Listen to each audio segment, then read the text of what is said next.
Ultimately, there's really no easy way to do it. It's just you start out nice and easy, penetrating oil, tapping, maybe some heat and everything. And when that doesn't work, then you resort to violence, and then things are going to get hurt, things are going to get damaged, and you will need replacement parts.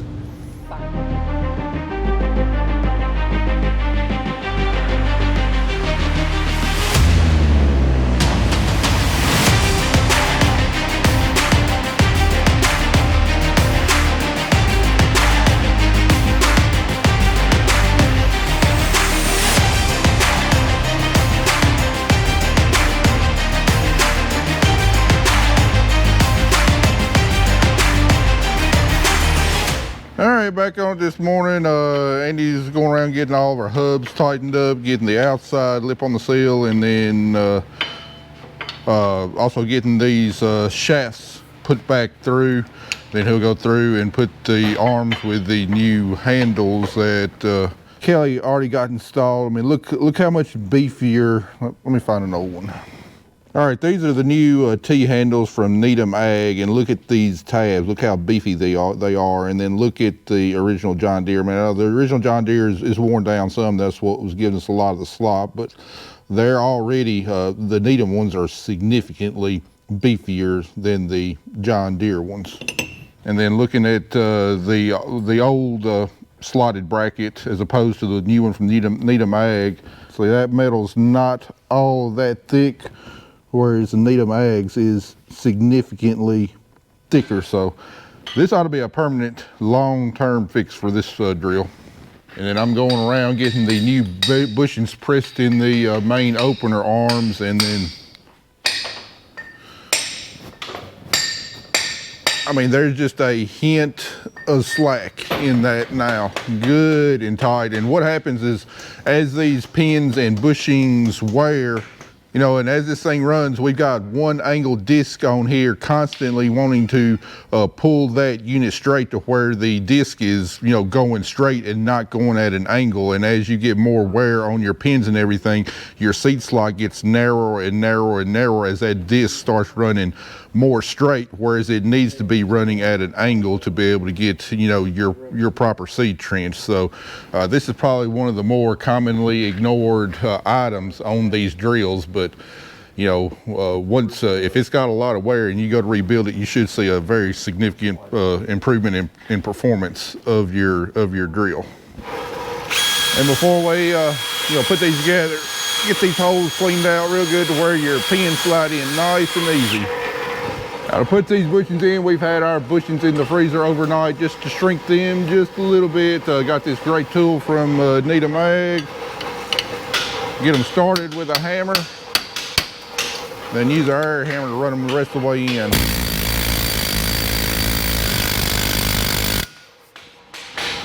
Sometimes they're still pretty stiff, need a few final blows with a hammer.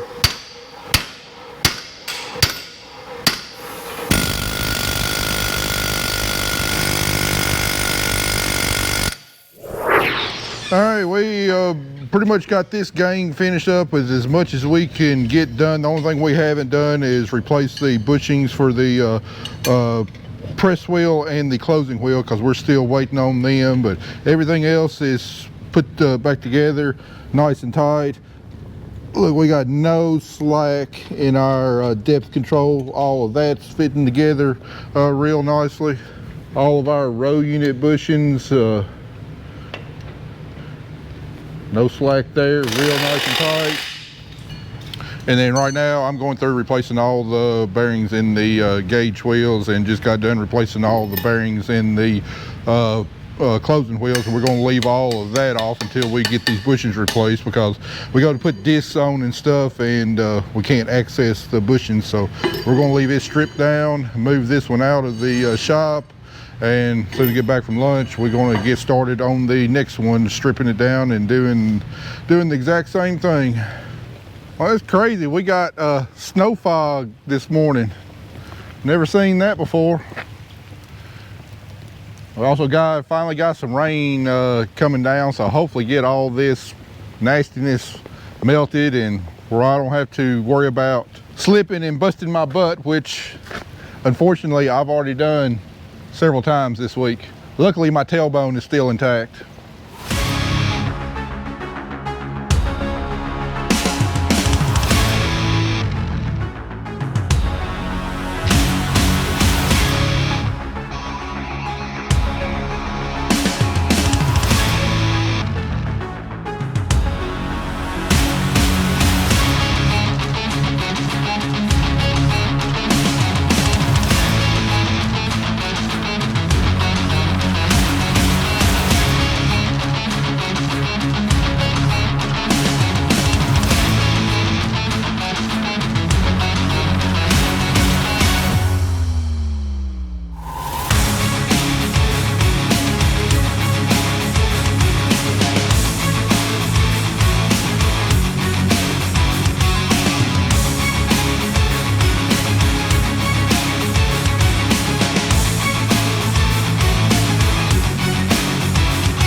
All right, we're at the end of another day, and we played a lot of catch-up day. We're about the same point today on this second one that we were yesterday on the first one. So we got the first one done as much as we could, and then we played catch-up getting the second one done. So hopefully tomorrow, by the time we get done, we will we'll be completely done with the third one, and then get the fourth one done on Thursday. So not much different on this one, except that we had two of these arms right here that were froze up in the housing, and we wound up ruining two of them, you know, beating them out and getting them loose. So got two more coming from Tennessee Tractor tomorrow, but other than that, this one's gone just like the first one did. And it looks like the snow fog has gotten worse. We got our rain today, and it definitely helped a lot with the melting, but looks like this white stuff's going to be around for a while longer. I think tomorrow night's supposed to get down below freezing again, so what's not gone by then going to be around for a few more days.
All right, Andy, Carter, and Kelly have run into a problem that someone specifically asked me a question about on TikTok. And what happens when these arms right here are froze up in the drill? See, this one is not froze up. It can come out now.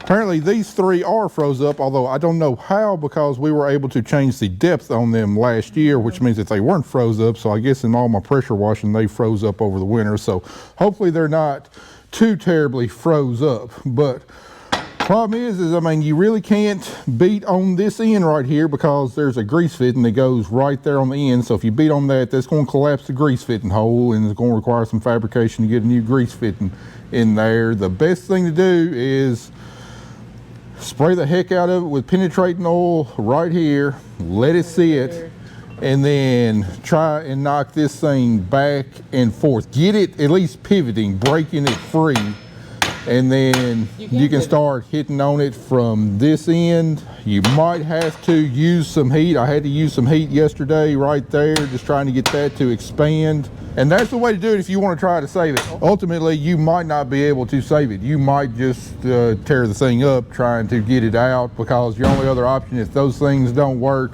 is to hit it on this end. And then, I mean, you're going to pretty much ruin anyway. But at that point, your goal is just to get it out and not worry about saving it. You'll just replace the part. So this right here does not leave you much room to hit. So best thing to do, you take these pins out right here, and then you can swivel this thing back and forth. You can turn it to where you can get a good hard lick on that right there. So ultimately, there's really no easy way to do it. It's just you start out nice and easy, penetrating oil, tapping, maybe some heat and everything. And when that doesn't work, then you resort to violence, and then things are going to get hurt, things are going to get damaged, and you will need replacement parts.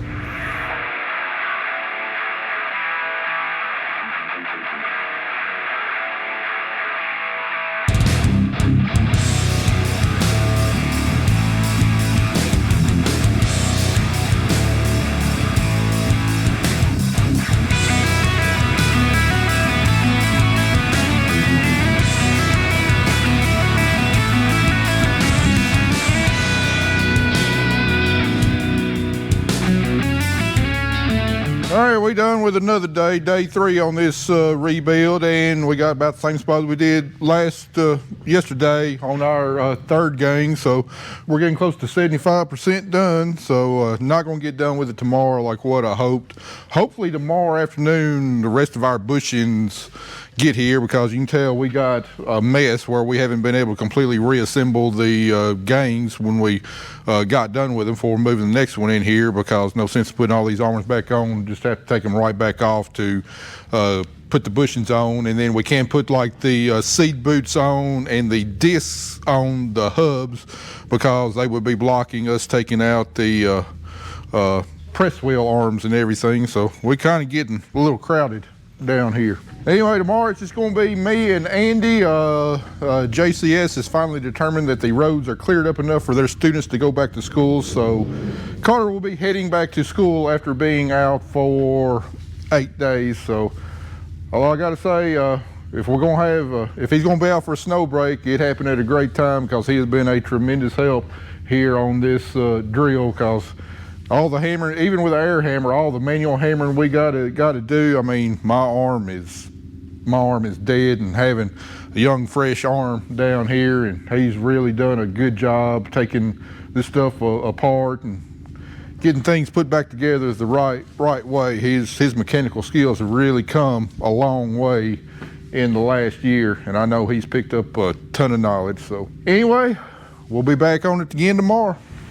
All right, while Andy's working on getting those hubs and everything back on, I got something else I'm going to be working on, just looking towards the future. Once we get done with this drill, I don't know if the planter or the combine will be in here next, but I know the planter's got to come through here this spring. And one of the things that's really going to need attention right here is our row cleaners on our rear units, these Martin razor wheels. As you can tell, I mean, they are shot. But not only are the blades going to need attention, we need all new bearings and everything. We had a couple start going out, and one of the reasons we had them start going out is the seal that goes up in here was not preventing contaminants from getting to the bearings. And the reason for that is it's got one of those triple lip seals, and I don't know if you can see right there on the facing, but there's grooves cut in there from where the row cleaner is constantly riding on that seal. Eventually it will erode away from the metal. You know, these types of seals right here, which, I mean, this isn't the one for the Martin razor wheel, this is the one off of our drill, but it's the same type of design. So it's got a triple lip right there, and just rides in there. Eventually this rubber seal will eat away at that steel.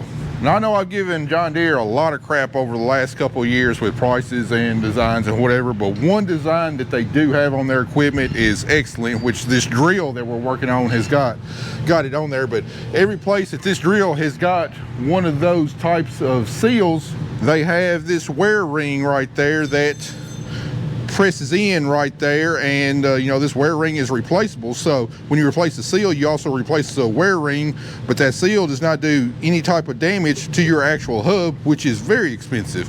Now, to my knowledge, these Martin razor wheels do not offer, you know, any type of wear ring like that to go in there. They certainly didn't come from the factory. So I was hoping that maybe this small one that we're using on our drill would actually work on our razor wheels, and we could just press them in there, and then I would not have to replace the hub, because we could put a brand new seal there on an old hub, and we just wouldn't not get a whole lot of life out of it, because the seal is just not sealing up properly because of the rings that are cut in there. I was hoping this would fit. Unfortunately, it's about 5/100ths of an inch too large to go in there. So what I'm going to try to do is I'm going to disassemble this hub, put it over there on the lathe, and see if I can cut out 5/100ths of an inch of the inside part of the ring here, to where I can make these wear rings go in there and fit nice and tight and save us a lot of money on replacing the hubs. And the only thing we got to do is buy new bearings and buy new trash wheels. All right, we got our hub set up in our lathe and got it set up. Now, y'all, please don't make fun of me. I am a complete novice at a lathe. I've been able to cut stuff, but I am by no means trained and an expert with this, but we're going to try and make it work. All right, width we're looking for is 2.3445 inches. Starting out, we're at 2.28 inches. So about 7/100ths or 7/1000ths, however you read that, is what we need to cut. We're going to take it nice and easy.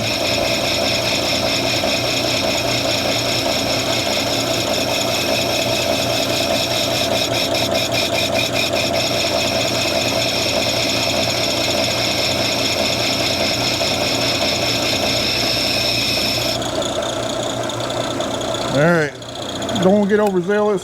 Let me measure.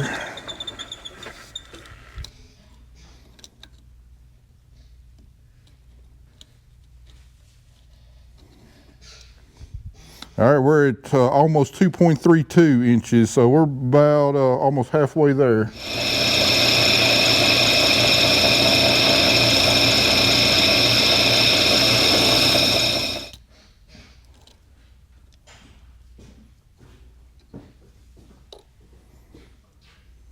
.33, the hair more.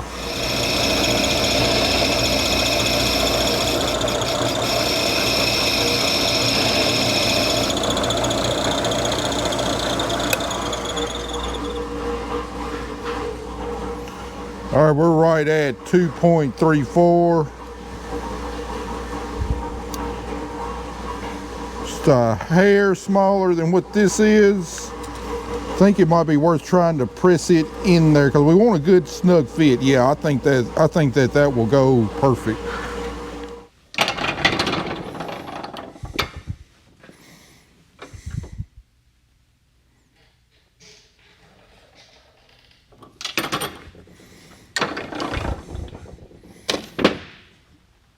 Oh, absolutely perfect. Couldn't ask for no better fit. That right there, folks, is going to save us a chunk of change because I don't remember what those hubs are. I don't know, $70, $100 a piece times 12. When all we need is a $2 or $3 wear ring right there. That's going to be huge. So now that we know that will work, I can go ahead and call my dealer and order just the actual razor wheels themselves, and then also get some bearings ordered. All right, I just went through my messages where I had all these parts for the road cleaners rebuild, and I don't have an itemized list of what each part is, but I know buying everything through Martin, the hub, the seal, the bearing, and the trash wheel. Now remember, I'm gonna need 2 of each per row. It was gonna cost me $388 per row. So now all we need is the wheels and the bearings and the seal. The seal I'm gonna have to get from Martin. The trash wheel I'm gonna have to get from Martin, but he's gonna give me a price on the bearings. I'm gonna call Napa, see if I can get see if they're gonna be any cheaper through Napa. If not, I'm gonna order them through Martin. But like I said, I don't know what these hubs are, but I'd say a minimum $50 per piece, $100 per row at an absolute minimum, probably a little bit more than that. So this right here is going to save us, I would say at least $1,200 right here. All right, we have not made good progress at all today. It's middle of the afternoon and we're still on gang number 3. We had these 3 frozen pins to get out. Finally got them out, but then realized we made a crucial mistake. All of these depth control handles adjusted fine this fall, so they must have gotten froze up after I pressure washed, and it's been sitting up for the last 2 months. But come to find out, and I knew this, but I forgot all about it. And each of these bushings right here, I don't know if you can see that groove in there.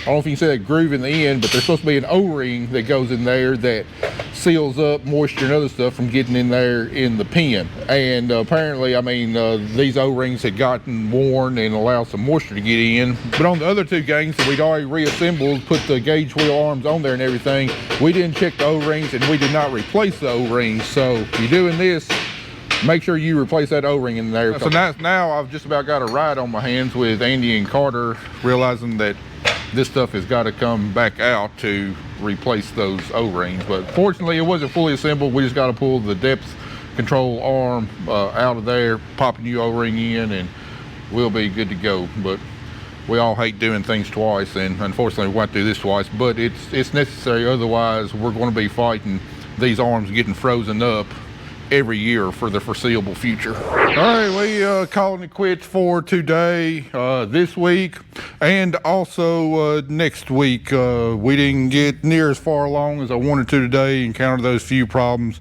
took time and everything, but I did solve that one issue on the planter, saved me a bunch of money. So anyway, after next week we're going to get this sucker wrapped up. Hopefully we'll have all our parts in by then. Apparently FedEx has been delayed by roads or whatever. We still haven't gotten our bushings for our closing wheel and our press wheels and everything. But anyway, tomorrow morning Kelly and I are flying out to New York City, going to visit the Big Apple for the first time in my life. It is our 20th year anniversary, which was actually yesterday.